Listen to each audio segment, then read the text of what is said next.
Hi, and welcome back. This week's seminar is about social mobility, which is something that people tell me that I might know something about. If you're one of my students and taking my seminar here at Oxford, as well as doing this week's reading, you might like to look at the stuff that I circulated before Christmas, particularly the stuff about regression and log linear models. It'll help you understand some of the stuff in the more empirical articles. Okay, so let's get going. Well, let's start at the beginning. What is social mobility? In the most general sense, nothing more than the movement of individuals from one social position to a different social position in some sort of classification. But this tells us rather little of importance, and to get any further it's necessary to be more explicit about what kind of positions we have in mind and what sorts of movements should count.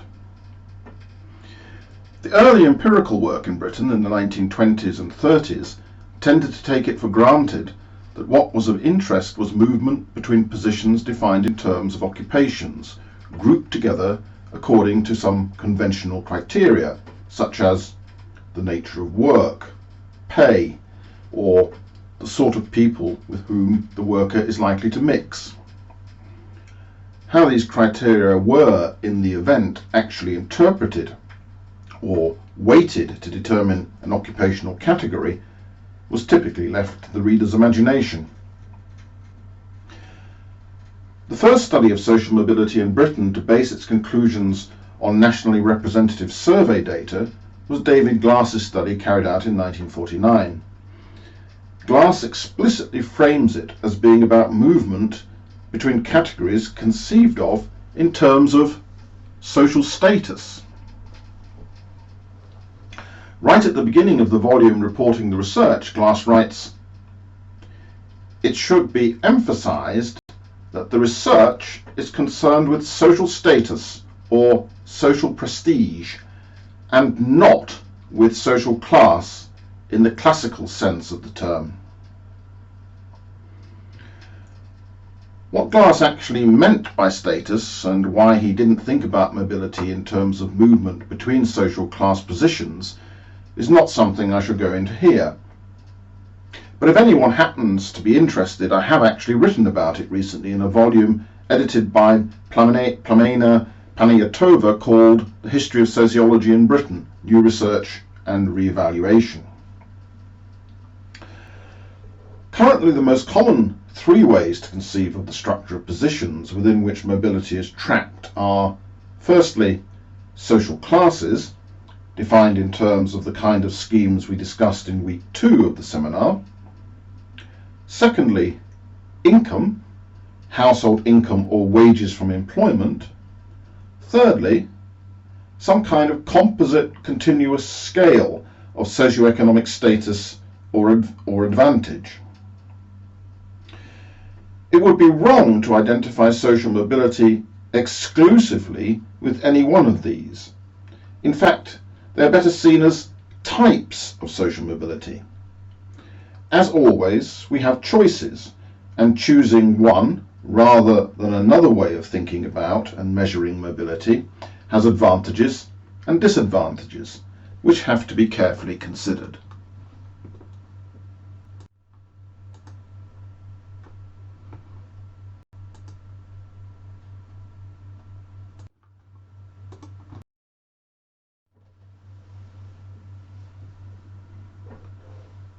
It's usually helpful to think of mobility as occurring between an origin and a destination. At time 1 you occupy a position, and at time 2 you occupy a different position, or if you are immobile, the same position. The question then becomes, what is the origin and what is the destination? The answer is, it depends. Intergenerational mobility takes the origin to be the position of a parent or the parents in the family home, for instance the social class of the father when their child was in their mid-teens, and the destination as the social class of the child at some later point in time. Alternatively, we might be interested in intragenerational mobility, where we focus on moves that occur during the course of a career, say the movement between social class at first job and social class 20 years later. Which of these views we should take depends, of course, on the question we want to answer.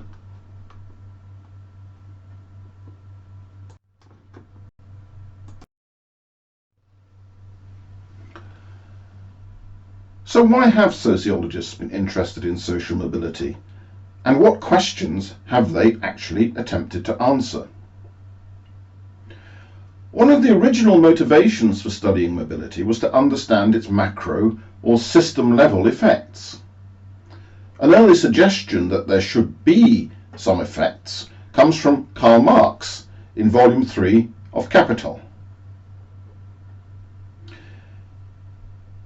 This circumstance, he says, that a man without wealth, but with energy, solidity, ability, and business sense may become a capitalist in this way, is very much admired by the apologists of the capitalist system, and the commercial value of each individual is pretty accurately estimated under the capitalist mode of production.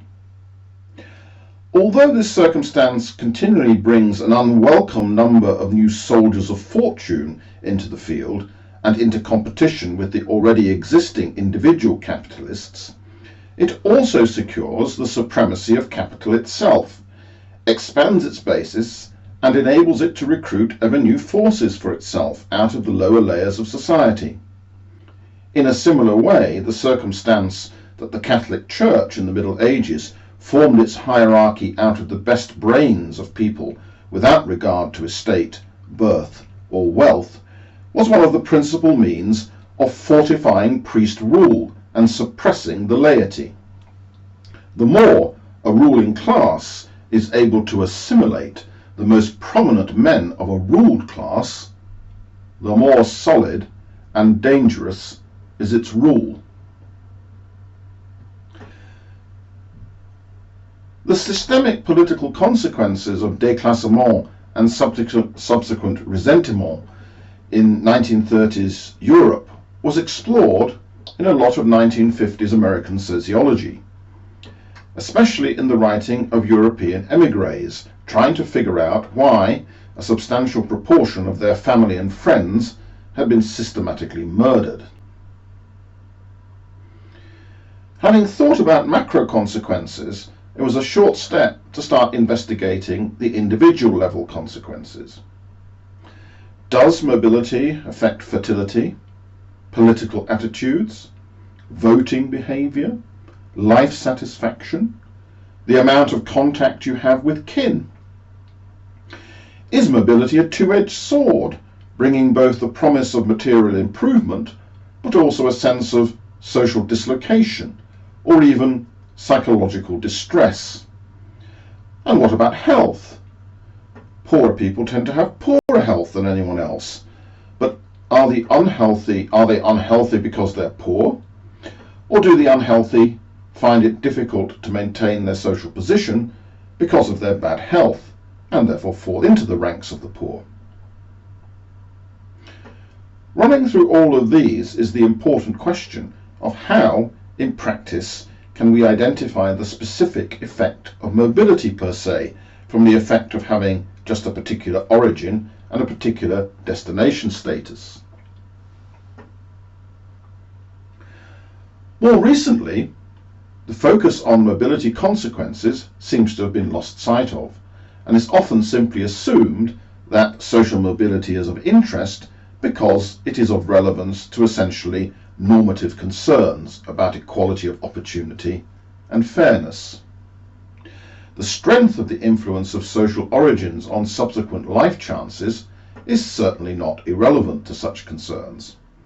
However, what the precise relevance actually is also often poorly articulated, as is the relationship between notions of mobility, equality, and social justice. In this week's reading, you are asked to consider empirical work on trends in mobility over time, differences between countries, and the ethnic heterogeneity of mobility regimes. While you're working your way through it, keep in mind one question. Why would we want to know this?